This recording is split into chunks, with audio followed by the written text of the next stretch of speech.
What is causing your friend to remain single that you don't have the heart to tell them? Story 1. He keeps hanging on to the past and spending all his time hanging out with ex-girlfriends who are unavailable, or women who like him, but he doesn't romantically like. Familiar. Friend's been trying to coerce and manipulate his ex back with him since 9. Not doing anything to fix or move on, just keeps pushing the envelope of sad. Eventually, he asked to cuddle with her, despite the fact she's several relationships down the road, and presently in one, she said no. He decides the best thing to do is delete all socials and keep sitting in his mom's basement. Cutting himself haven't seen or heard from him since. Dunno what he was expecting. Story 2. It's not his height, it's his obsession with it. I feel bad for guys like this. I'm 5'6", and have never had problems dating. I also have never given a shit that I'm 5'6". The love of my life is a solid 2 inches taller than me, too. Never been an issue.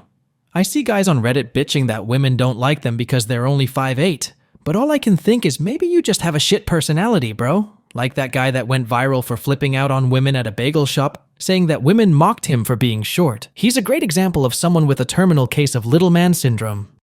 Story 3. She is so lovely, so kind, so generous, and so beautiful. But her crippling lack of self-esteem is so huge it's visible from space. And her anxiety, and I'm 99% sure her undiagnosed ADHD, means that when she's at all nervous, she talks at 100 miles an hour in several directions at once. It's like being handed 8 happy Labrador puppies to try and hold in your arms. I so badly want her to be happy and feel fulfilled, but even I find it tiring sometimes. I have 2 of these. One is the most talented, smartest, wonderful person I know, and I wish I could pull the gremlins out of their brain so they could be happy.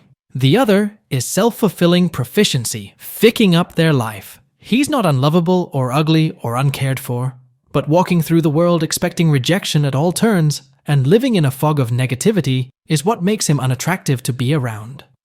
Such and such isn't hotter than you. That's not the reason they're getting more friends and lovers, but they are more positive and interested than you, and people are attracted to that company. Story 4. The people they like aren't real. They are idealized, cartoonish caricatures. Now my friend himself has a lot to offer IMO, but he is looking for a person that doesn't exist. Hard to find something that's not there. I have a friend who started dating his flatmate after being really into her for a while, and then after a week or two said something like, "Dating, you doesn't feel as good as I thought it would," to her. He basically torpedoed his own potential relationship because of his own ideal fantasy. And to be honest, I don't know if he actually realized he'd created an unrealistic standard in his own head. He's been single for the last decade. His mental health has only got worse in the time I've known him despite therapy. And I think he's probably so detached from appropriate dating behavior at this point that he could be single for the rest of his life. Story 5. Not really, my friend, but an old community choir director who I became friends with on Facebook.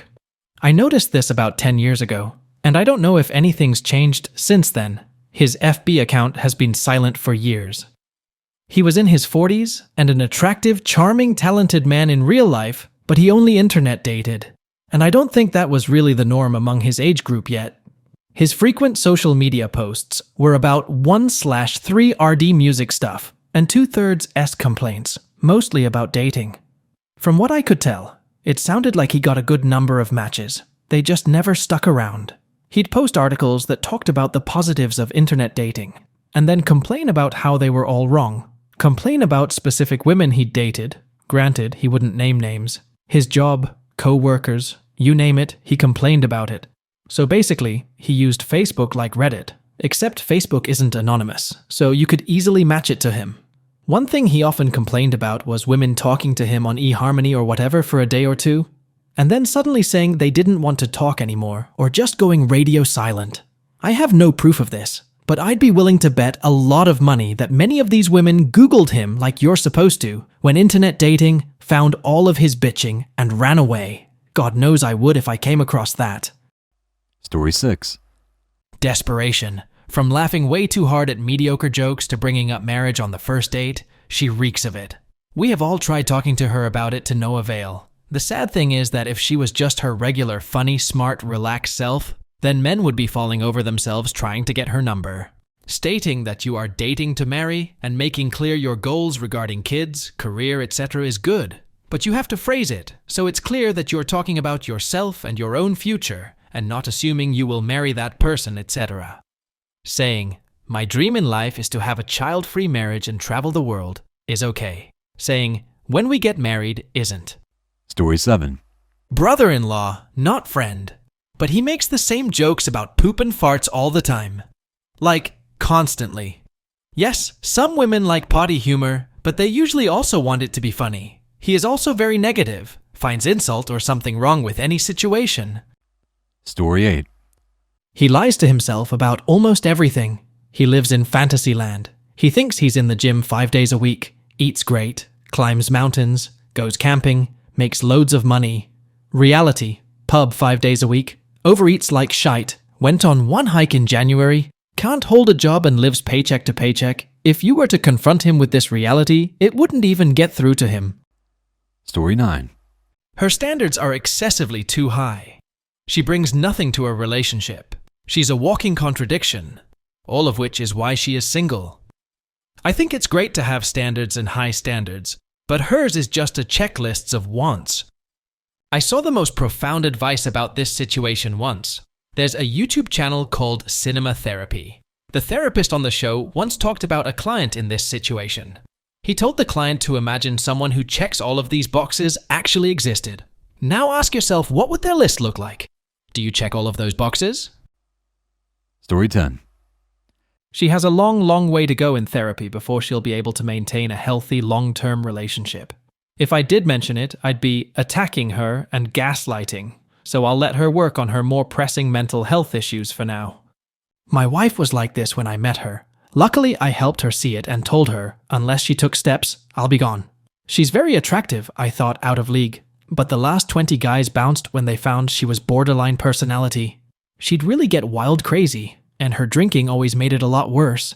Finally, she got on antidepressants and meds, went to therapy, pretty much stopped drinking, and she's like a whole new person. I guess I lucked out. I don't think any of those guys would have left if they see her like I do now. And she loves me more for being by her side the whole time, so win-win. Story 11. I always wondered why she couldn't get a date because she is gorgeous until I saw her flirting with someone. First night they met, flirted, swapped numbers. Then immediately clingy, talking in baby voice to him and making baby noises. He made a completely inoffensive comment, which she found offensive, and threatened to slap him. Not shocking at all when he never called. Story 12. The type of guy she claims she likes isn't what she's actually attracted to. She keeps saying how much she loves shy, introverted, sensitive guys. But when she finds one and dates him suddenly, he's not outgoing enough, doesn't speak his mind enough, and is too shy.